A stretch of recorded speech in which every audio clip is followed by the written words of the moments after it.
नमस्कार प्यारे छात्रों।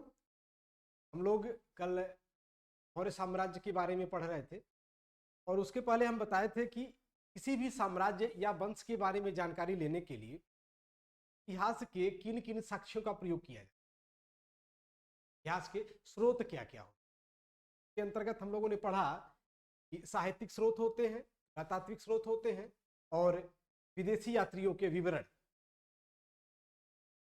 इन्हीं तीन साक्ष्यों की कसौटी पर हम लोग मौर्य साम्राज्य का अध्ययन करेंगे। मौर्य साम्राज्य,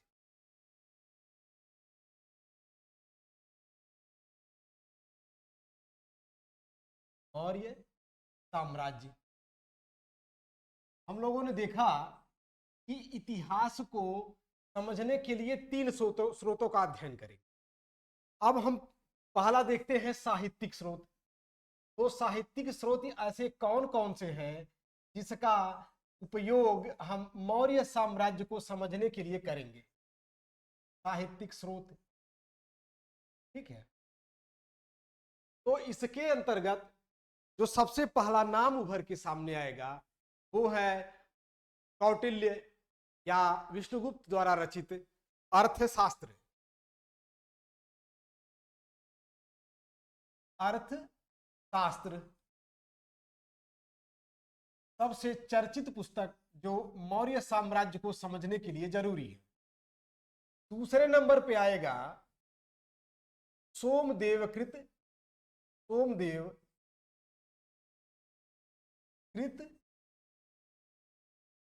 कथा सरित सागर। कथा सरित सरित सागर, कथा सरित सागर। ये विद्वानों ने इसके बारे में लिखा हुआ कि कहां कहां से जानकारी मौर्य साम्राज्य के बारे में हम इकट्ठा करेंगे। तो उन्हीं स्रोतों के बारे में बता रहे हैं। तीसरा हो जाएगा क्षेमेंद्र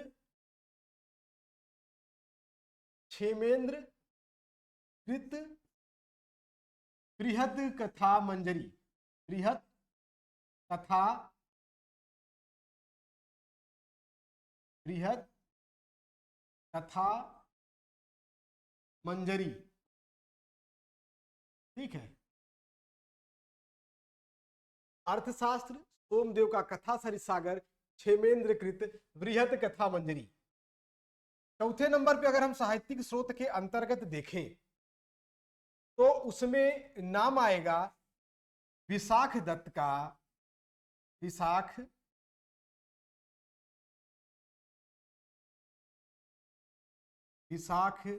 दत्त का मुद्रा राक्षस। मुद्रा राक्षस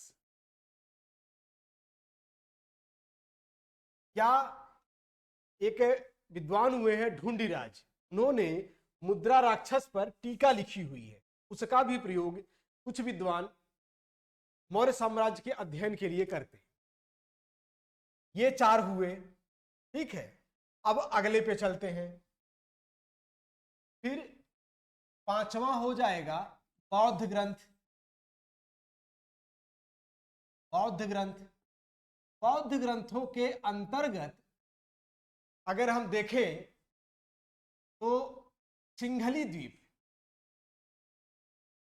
सिंघली बौद्ध साहित्य, सिंघली मतलब हो गया श्रीलंका, सिंघली बौद्ध साहित्य, इसके अंतर्गत आता है दीपवंश, दीपवंश और महावंश।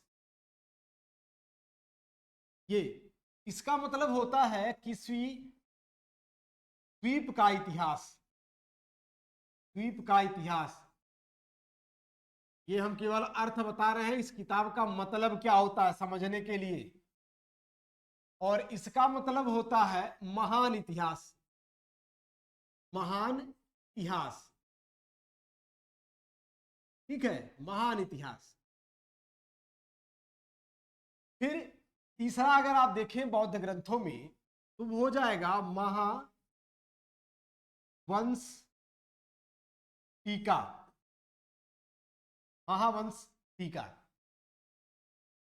फिर अगर इन्हीं बौद्ध ग्रंथों में हम और चर्चा करें तो एक है मिलिंद पन्नु। मिलिंद मिलिंद पन्नु का मतलब होता है मिलिंद, अर्थात मेनांडर के द्वारा पूछा गया प्रश्न। ये नागसेन के द्वारा रचित है। अगला अगर हम आगे बढ़े इसके बाद आएगा दिव्यावदान। दिव्यावदान इसका अर्थ क्या होता है? इसका अर्थ होता है दिव्य कथाएं। दिव्य कथाएं, दिव्य कथाएं। अवदान मतलब होता है कथाएं। ये है बौद्ध ग्रंथ जिनका हम सहयोग लेंगे मौर्य साम्राज्य को समझने के लिए। फिर अगर हम फिर छठवें पर जाएं तो होगा जैन ग्रंथ। हमने बताया था कि धार्मिक ग्रंथों को या साहित्यिक ग्रंथों को धर्म ग्रंथ और लौकिक साहित्य में बांटते हैं। फिर उसके हिसाब से हम पढ़ें। जैन ग्रंथ है परिशिष्ट पर्वन। परिशिष्ट पर्वन, इसकी रचना हेमचंद्र किए थे। परिशिष्ट पर्वन, इससे भी मौर्य साम्राज्य के बारे में जानकारी प्राप्त होती है। इसी तरह एक जैन साहित्य है हरिभद्रीय टीका, उसमें भी कुछ जानकारी मौर्य वंश के बारे में प्राप्त होती है।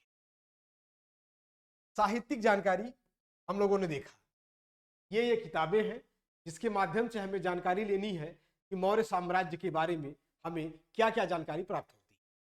अब चलते हैं दूसरे नंबर पे। दूसरा नंबर है पुरातत्व। पुरातत्व से संबंधित साक्ष्य, संबंधित साक्ष्य। अब इसके अंतर्गत हमने आपको बताया था कि अभिलेख आता है, मुद्रा आती है, मूर्तियां आती हैं, स्मारक वास्तुकला आते हैं। इसमें जो मुख्यतः हम लोग देखेंगे अशोक के अभिलेख। अशोक के अभिलेख और दूसरे नंबर पे हम लोग देखेंगे रुद्रदामन का अभिलेख। रुद्रदामन का अभिलेख,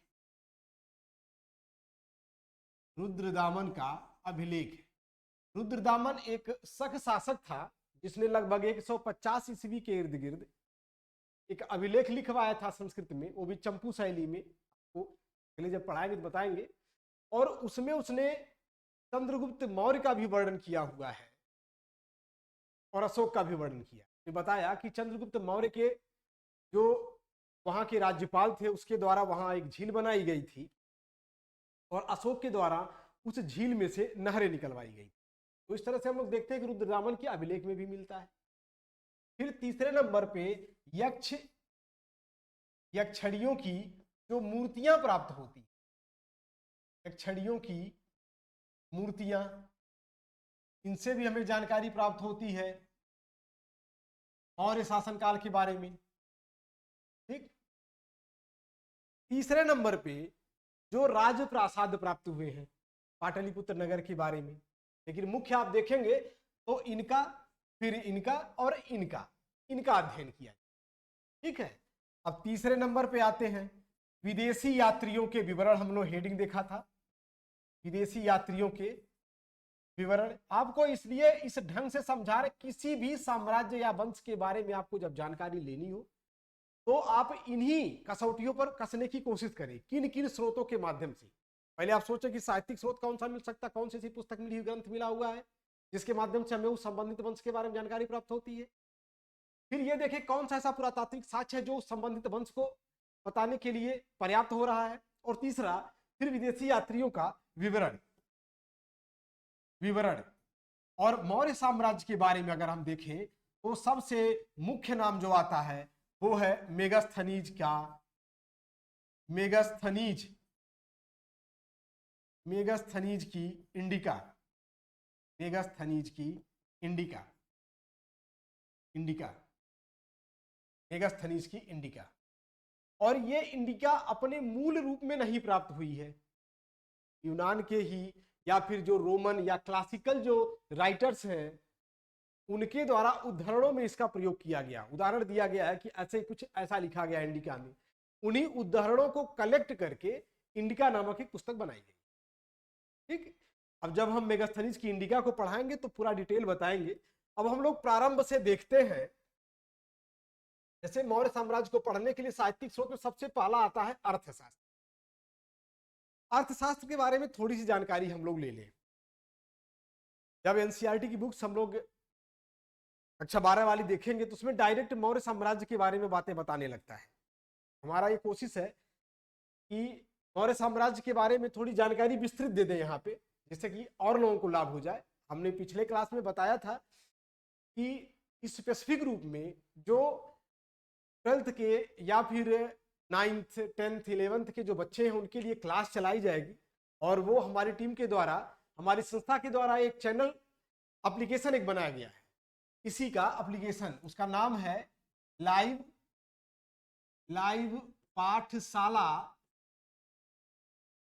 पाठशाला ऑफिशियल्स।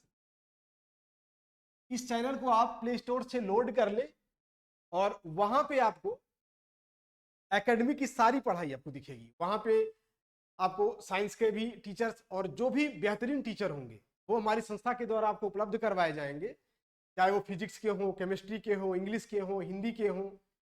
हिस्ट्री की क्लास मैं स्वयं लूंगा। इसी तरह से जितने भी विषय हैं, जो भी बच्चों के रिक्वायरमेंट होंगे उसके हिसाब से उनको टीचर उपलब्ध करवाया जाएगा। इसीलिए हम सोच रहे हैं कि जो हम यूट्यूब पे जो क्लास ले रहे हैं वो उन बच्चों को भी ज्यादा महत्वपूर्ण और लाभदायक हो जो कंपटीशंस की तैयारी करते हैं। इसलिए हमने अपने थंबनेल पे अब थोड़ा सा परिवर्तन भी किया है कि हमारे द्वारा जो भी पढ़ाया जा रहा है वो TGT, PGT, UGC, NET, JRF, PCS, इन सब परीक्षाओं में भी बहुत ही महत्वपूर्ण भूमिका निभाएंगे, ये उपयोगी साबित होंगे। ठीक है, हम लोग अब अर्थशास्त्र को देखते हैं, अर्थशास्त्र के बारे में जानकारी लेते हैं।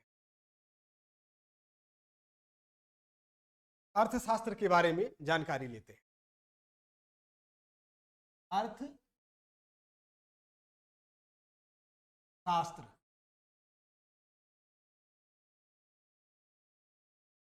अर्थशास्त्र की रचना किसने की? अर्थशास्त्र की रचना कौटिल्य ने की। और इनका दो नाम और मिलता है, एक बार किसी परीक्षा में पूछा गया था, हमको लग रहा है 2006 पीसीएस उससे में पूछा गया है कि चाणक्य या कौटिल्य का और अगर दूसरा नाम क्या है। तो इनके 3 नाम जनरली मिलते हैं। चाणक्य, चाणक्य के 2 नाम और मिलते हैं, कौटिल्य, कौटिल्य, और तीसरा नाम है विष्णुगुप्त, विष्णुगुप्त। और ये पीसीएस की परीक्षा में पूछा भी गया है कि चाणक्य या कौटिल्य का एक अन्य नाम बताइए। तो वो विष्णुगुप्त था ऑप्शन में। अब अर्थशास्त्र के बारे में थोड़ा सा जानकारी लें कि ये ग्रंथ हमको मिला कैसे। ये घटना है 1905 की। तंजौर के एक ब्राह्मण को 168 पन्नों की एक पांडुलिपि प्राप्त होती, जो उस समय के तंजौर ओरिएंटल राजकीय संग्रहालय के जो लाइब्रेरियन थे डॉक्टर श्याम शास्त्री, वो महोदय ले जाकर के श्याम शास्त्री जी को देते हैं। जो पांडुलिपि मिस्टर श्याम शास्त्री को मिलता है वो संस्कृत में था, संस्कृत भाषा में, और ग्रंथ लिपि में लिखा। तो मूल आलेख के साथ एक लेखक थे, विद्वान थे भट्ट स्वामी, उनका एक टीका भी उसी के साथ था। जो इतिहास के विद्यार्थी उनको अक्सर मिलता होगा शब्द, एक टीका और दूसरा भाष्य। टीका मतलब होता है किसी ग्रंथ का संक्षिप्त विवरण या व्याख्या, और भाष्य मतलब होता है विस्तृत। ये दोनों यही है। तो उस के संबंध में, उस ग्रंथ के संबंध में जो भी विवरण या व्याख्या की जाती है वो हो जाती है टीका या भाष्य। तो भट्ट स्वामी नाम के एक विद्वान का उसमें टीका भी संलग्न था। डॉक्टर श्याम शास्त्री उसको देखते हैं और उसका अध्ययन करने की कोशिश करते हैं।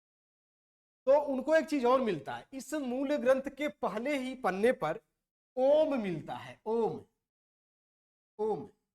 और शुक्र जो दानवों के गुरु थे, दानवों के गुरु थे, दानवों के गुरु माने जाते हैं, और बृहस्पति, बृहस्पति जो कि देवताओं के गुरु माने जाते हैं, देवताओं के गुरु माने जाते हैं, इन दोनों लोगों की भी स्तुति प्राप्त होती है पहले ही पेज पर। ओम लिखा मिला हुआ है, शुक्र और बृहस्पति, शुक्र और बृहस्पति की वहां पे वंदना की गई, स्तुति की हुई मिलती है। डॉक्टर श्याम शास्त्री 1909 ईस्वी में इसको प्रकाशित करवाते हैं। फिर हलचल मचती है, तो इससे, इस ग्रंथ से मिलता जुलता जहां भी पांडुलिपि था लोग प्रोवाइड करवाने लगते हैं, जहां भी मिलता ढूंढना शुरू कर देते हैं, जिनके पास है वो पहुंचा। 1915 ईस्वी में डॉक्टर श्याम शास्त्री इसका अंग्रेजी संस्करण प्रकाशित करवाते हैं। इस तरह से अर्थशास्त्र लोगों के सामने आता है। अर्थशास्त्र में ही एक जगह लिखा गया है कि यह कौटिल्य नामक विद्वान के द्वारा संकलित है और यह राजनीति विज्ञान की पुस्तक है। अब कुछ लोग इसी आधार पे ये कहते हैं कि कौटिल्य की रचना तो है ही नहीं है, कुछ लोग कहते नहीं इसकी मूल रचना कौटिल्य नहीं किया हुआ, बाद में कुछ कुछ जगहों से संकलन किया गया। जो भी हो, इस तरह से हमको अर्थशास्त्र नामक एक महत्वपूर्ण ग्रंथ प्राप्त होता है। ठीक है, अब हम इसके बारे में विस्तृत जानकारी लेते हैं। जिस तरह से हम लोग आगे देखें कि मिलता जाता है, तो अर्थशास्त्र में 15 अधिकरण, अब हम लोग इसकी जानकारी ले रहे हैं कि अर्थशास्त्र का क्या क्या है उसमें। 15 अधिकरण, अधिकरण मतलब हो गया भाग या अध्याय, लेसन, अध्याय। अर्थशास्त्र में 15 अधिकरण है, अध्याय या लेसन। 180 प्रकरण है, प्रकरण 180 प्रकरण है। प्रकरण मतलब हो गया उपभाग, उपभाग। और इसमें लगभग 400 या कहीं कहीं 600, 4000 या 6000 श्लोक मिलते हैं। कुछ किताबों में 4000 मिलता है, कुछ किताबों में 6000 मिलता है। इतने श्लोक हैं उसमें। अब हम लोग एक एक करके हर अधिकरण के बारे में अध्ययन करने की कोशिश करेंगे कि क्या क्या इस ग्रंथ में है। अगर हम 15 अधिकरणों की चर्चा करें तो इसके प्रथम अधिकरण में, प्रथम अधिकरण में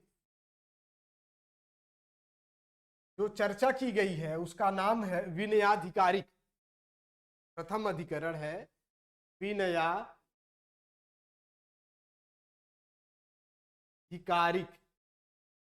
या विनयाधिकारिण, ये नाम मिलता है।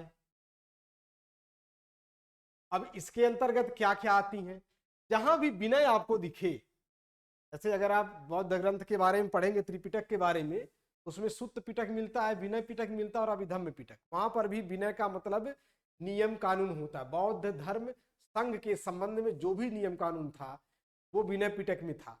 वही चीज अगर आप यहां लेकर के आए तो आप ध्यान दें कि इस अधिकरण में राजा से संबंधित, राजा से संबंधित, राजा से संबंधित नियम, संस्कार संस्कार, अनुशासन की जानकारी, अनुशासन का विवरण प्राप्त होता है। ठीक, ये जानकारी प्राप्त पहले अधिकरण में राजा के संबंध में है कि राजा के संबंध में क्या नियम होना चाहिए, क्या कानून चाहिए, उसके संस्कार क्या होने चाहिए, उसका व्यवहार जनता के प्रति, अपने अधिकारियों के प्रति क्या होना चाहिए, राज्य के प्रति उसकी सोच क्या होनी चाहिए। इन सारे बातों का विवरण प्रथम अधिकरण के अंतर्गत विष्णुगुप्त अर्थशास्त्र में करते हैं। अब हम लोग आते हैं दूसरे अधिकरण में, द्वितीय अधिकरण।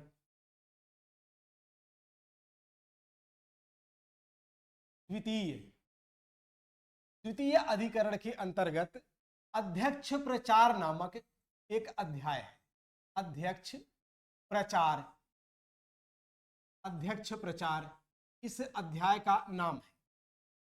इसके अंतर्गत विभिन्न अध्यक्षों, उनके कार्यों और उनके विभागों का वर्णन है। कहीं कहीं पर 26 अध्यक्षों का वर्णन आता है। अध्यक्ष 26 अध्यक्षों का वर्णन आता है, लेकिन एनसीईआरटी की जो पुरानी पुस्तक थी या आर.एस. शर्मा की जो बुक है, उसमें इन्होंने अध्यक्षों की संख्या 27 बताई हुई है। 27 अध्यक्षों का ये वर्णन कर रहे हैं। अध्यक्ष, जब आप मेगास्थनीज के बारे में हम लोग पढ़ेंगे, इंडिका के बारे में, संभवतः इन्हीं अध्यक्षों को वो मजिस्ट्रेट कहता है। मेगास्थनीज अपनी इंडिका में इन्हीं अध्यक्षों को मजिस्ट्रेट कहता है। अध्यक्ष प्रचार के अंतर्गत इन अध्यक्षों के बारे में बताया गया है, इनके कार्य क्या है और इनके विभाग क्या है। ठीक है, आइए अब आगे बढ़ते हैं। आगे जब हम तीसरे में पहुंचेंगे, तृतीय या तीसरा अधिकरण, तीसरा अधिकरण। ठीक है, तीसरे अधिकरण के अंतर्गत धर्मस्थीय की चर्चा है। धर्म अस्थीय, धर्मस्थीय। अब ये धर्मस्थीय क्या है? धर्मस्थीय एक प्रकार का न्यायालय होता था, जहां पे कृषि संबंधित, जमीन जायदाद के संबंध में, राजस्व के संबंध में विवादों का निपटारा किया जाता था। इस तरह से आप इसको दीवानी न्यायालय कह सकते हैं। दीवानी न्यायालय, दीवानी न्यायालय, दीवानी न्यायालय। ठीक, ये दीवानी न्यायालय था, धर्मस्थीय। अब अगर हम लोग चौथे अधिकरण की तरफ जाएं, ये जान लीजिए जितने महत्वपूर्ण अधिकरण हैं उनकी चर्चा यहां करेंगे, सभी की नहीं करेंगे, और जनरली ज्यादातर महत्वपूर्ण ही है, एक दो छोड़ करके। चौथा जो अधिकरण है वो कंटक शोधन के बारे में बताता है। कंटक शोधन, कंटक शोधन, कंटक शोधन, कंटक शोधन के बारे में बता रहा है। कंटक शोधन मतलब हो गया उस तरह का न्यायालय जो फौजदारी से संबंधित है। फौजदारी, फौजदारी न्यायालय। जिस तरह से हम लोगों ने देखा कि दीवानी न्यायालय में राजस्व, जमीन जायदाद, कृषि से संबंधित विवादों का निपटारा, धन दौलत से संबंधित विवादों का निपटारा किया जाता था, उसी तरह से कंटक शोधन में फौजदारी अर्थात मारपीट, हत्या, लूटपाट, डकैती, इन सब संबंधित जो विवाद होते थे उनका निपटारा यहां पे किया जाता कंटक शोधन में। ठीक, कंटक शोधन न्यायालय के जो न्यायाधीश थे वो प्रतिष्ठा कहे जाते थे। अब हम लोग पांचवें पर आते हैं। पांचवा अधिकरण। इनके लगभग अधिकरण जो है वो महत्वपूर्ण ही है, ये जान लीजिए। जितने भी इनके महत्व है और जितने महत्वपूर्ण है लगभग उनकी चर्चा यहां पे की जाए। अब हम लोग आते हैं पांचवा अधिकरण। इसमें क्या है? योग वृत्ति, योग वृत्ति। अब ये योग वृत्ति क्या है? योग वृत्ति के अंतर्गत प्रशासनिक अधिकारियों के कर्तव्य और कर्तव्य से विमुख होने वाले अधिकारियों पर होने वाली कार्रवाइयों का वर्णन। प्रशासनिक अधिकारियों के कर्तव्य, प्रशासनिक अधिकारियों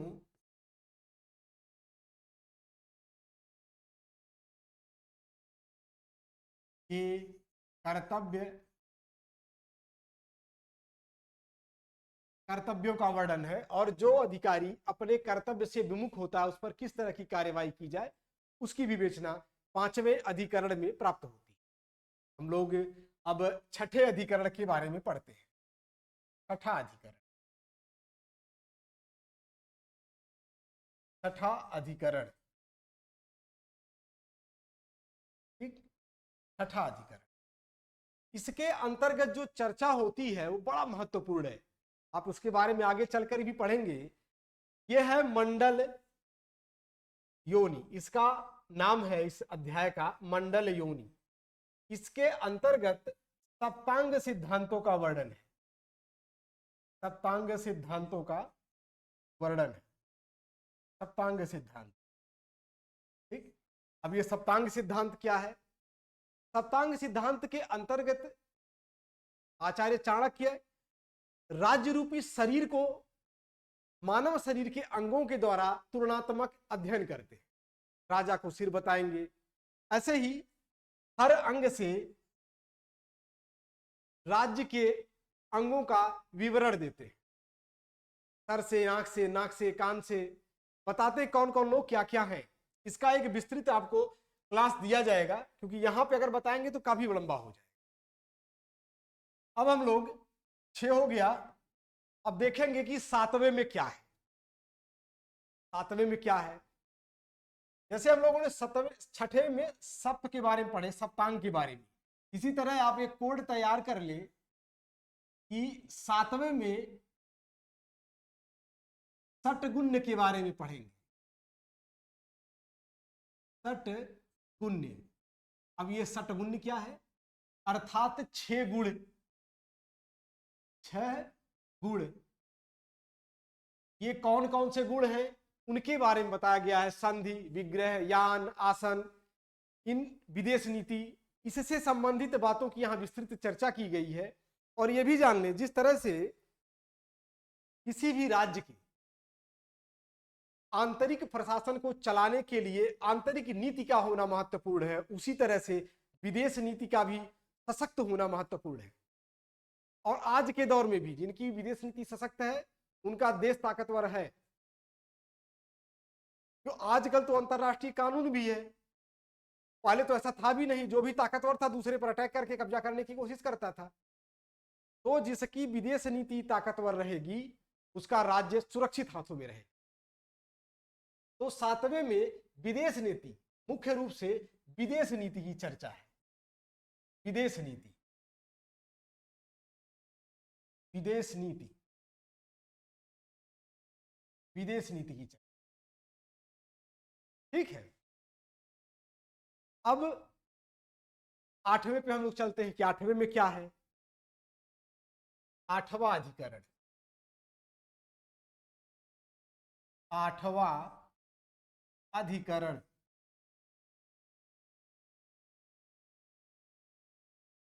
8वां अधिकरण। इसके अंतर्गत व्यसनाधिकरण नामक एक अध्याय है। व्यसनाधिकरण, व्यसनाधिकरण।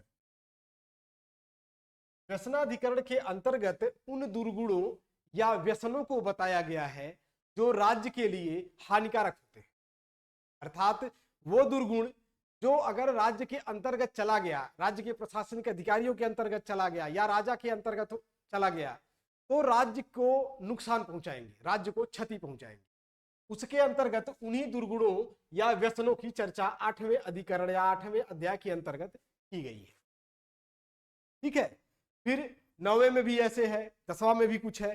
जो इंपॉर्टेंट है वो है 11वां अधिकरण। 11वां अधिकरण, 11वां अधिकरण अब आप सोच रहे होंगे कि ये इंपॉर्टेंट क्यों है और 9वां अधिकरण 10वां अधिकरण नहीं है। इसमें संघवृत्ति के बारे में बताया गया है। संघवृत्ति, संघवृत्ति। हम जब आपको महाजनपदों के बारे में बता रहे थे तो वहां कुछ गणों की भी चर्चा की गई थी। गण या संघ।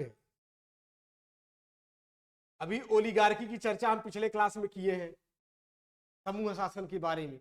गणों या संघों पर उसी तरह के शासन होते थे, लेकिन यहाँ पे इस तरह के गणों और संघों की चर्चा न करके वो संघ या गण संघ बता रहा है।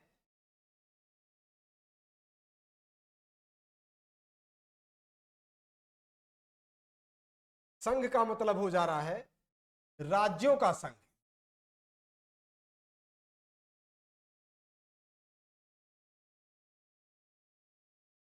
राज्यों का संघ।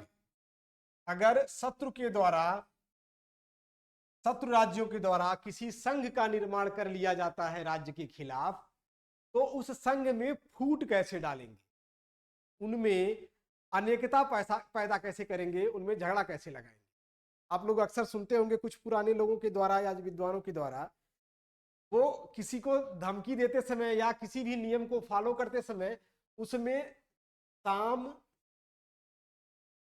दाम, दंड और भेद, इसकी अक्सर चर्चा करते हैं। ये चाणक्य की नीति के अंतर्गत ही आता है, साम दाम दंड भेद। पहला होता है कि अगर आपका शत्रु बातों से मान जाए, प्यार से मान जाए, समझाने पे मान जाए, दोस्ती भी बनी रहती है और समस्या का भी समाधान हो जाता है, तो उसको कहते हैं साम, मतलब समझा बुझा करके। अगर साम से काम नहीं चलता है तो दाम, अर्थात उसको लालच दिया जाए, पैसे का घूस दिया जाए। उसके बाद भी अगर नहीं काम चलता है तो दंड, अर्थात शक्ति का प्रदर्शन किया जाए। और अगर शक्ति के प्रदर्शन से भी बात नहीं बनता तो शक्ति का उपयोग भी किया जाए, मारा पीटा जाए। उससे भी अगर नहीं बात बनता, हो सकता है कि वो आपसे भी ज्यादा शक्तिशाली हो, समझाने पे नहीं माना, पैसा देने पर नहीं माना, दंड करने के लिए भी आप कोशिश किए और नहीं माना, तो सबसे आसान उपाय है उन लोगों में फूट डाल, भेद, फूट डालना, फूट डाल देना, फूट डालना, भेद। फिर बिखर जाएंगे, टूट टूट के अलग हो जाएंगे, फिर आराम से पराजित कर देंगे आप उन्हें। अक्सर छोटे बच्चों को कहानियां बताते समय वो लकड़ी वाली कहानी बताई जाती है। 7 भाई थे, ये आपस में झगड़ते रहते थे, पिताजी बड़े परेशान हो गए। वो 7 लड़कों को बुलाते हैं और एक एक लकड़ी देते हैं कि लो तोड़ो, तभी बड़ी आराम से तोड़ देते हैं। फिर उस 7 लकड़ियों को गट्ठर बना देते हैं। फिर आप सब कहते हैं कि इकट्ठे तोड़ो, वो नहीं तोड़ पाते हैं। तो उसमें एकता की शक्ति के बारे में बताने की कोशिश की गई उस कहानी के माध्यम से। उन्हीं को तोड़ने की बात यहाँ की है। राज्यों के संघ में कैसे फूट डाला जाए, ये संघ वृत्ति के अंतर्गत है। जैसे हम लोग योग वृत्ति के बारे में पढ़े, प्रशासनिक अधिकारियों के बारे में, उसी तरह यहाँ संघ वृत्ति में दिखा गया। ये 11वें के अंतर्गत आता है। अब 13वें पे हम लोग चलते हैं, तो इंपॉर्टेंट है उसको बता दे रहे हैं। 13वां, इसके अंतर्गत दुर्ग लंबोपाय नामक अध्याय है। दुर्ग लंबोपाय, दुर्ग लंबोपाय नामक एक अध्याय है, जिसके अंतर्गत ये बताया गया है कि शत्रु के दुर्ग अर्थात किले पर विजय कैसे प्राप्त की जाए। शत्रु के दुर्ग अथवा किले पर विजय कैसे प्राप्त की जाए, इस अध्याय के अंतर्गत विस्तृत रूप से बताया गया है। 13वां हो गया। और उसके बाद हम आते हैं 14वें पर। 14वां अधिकरण, 14वां अधिकरण, 14वां अधिकरण के अंतर्गत औपनिषदक एक है। औपनिषदक, औपनिषदक ये अध्याय है। औपनिषदक, औपनिषदक के अंतर्गत आचार्य चाणक्य विभिन्न प्रकार की औषधियों और मंत्रों के महत्व के बारे में बताते हैं और उनके रहस्य के बारे में बताते हैं। वर्तमान समय पे कुछ लोग मंत्रों की अवहेलना करते हैं, औषधियों के बारे में भी, लेकिन फिर अब धीरे धीरे लोग वापस आ रहे हैं आयुर्वेद की तरफ। नहीं तो जिस तरह से मार्केट में एलोपैथिक दवाओं ने कब्जा कर रखा है, से तो आना थोड़ा मुश्किल लग रहा था, लेकिन अब लोगों को पता चल रहा है कि वो फायदा भी तो करते हैं, उसके साथ साथ साइड इफेक्ट भी उनके ज्यादा रहते हैं। आज लोग आयुर्वेद की तरफ काफी उन्मुख हो रहे हैं। इसी तरह एक वक्त आएगा कि लोग मंत्रों को भी महत्व देंगे। तो इसके अंतर्गत औषधियों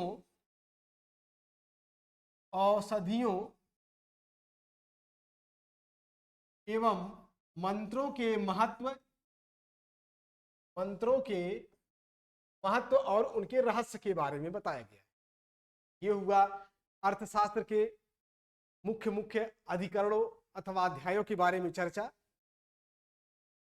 इसी तरह से जब अगर हम अर्थशास्त्र का देखते हैं, अर्थशास्त्र की पुस्तक के बारे में अध्ययन करने की कोशिश करते हैं, तो अर्थशास्त्र की एक सबसे बड़ी खासियत यह है, उसमें किसी भी मौर्य वंश के शासक का नाम नहीं। यहां तक कि मौर्यों की राजधानी पाटलिपुत्र की भी चर्चा नहीं की गई है उसमें। और ये जान लें कि उसमें अर्थशास्त्र में सैन्य प्रशासन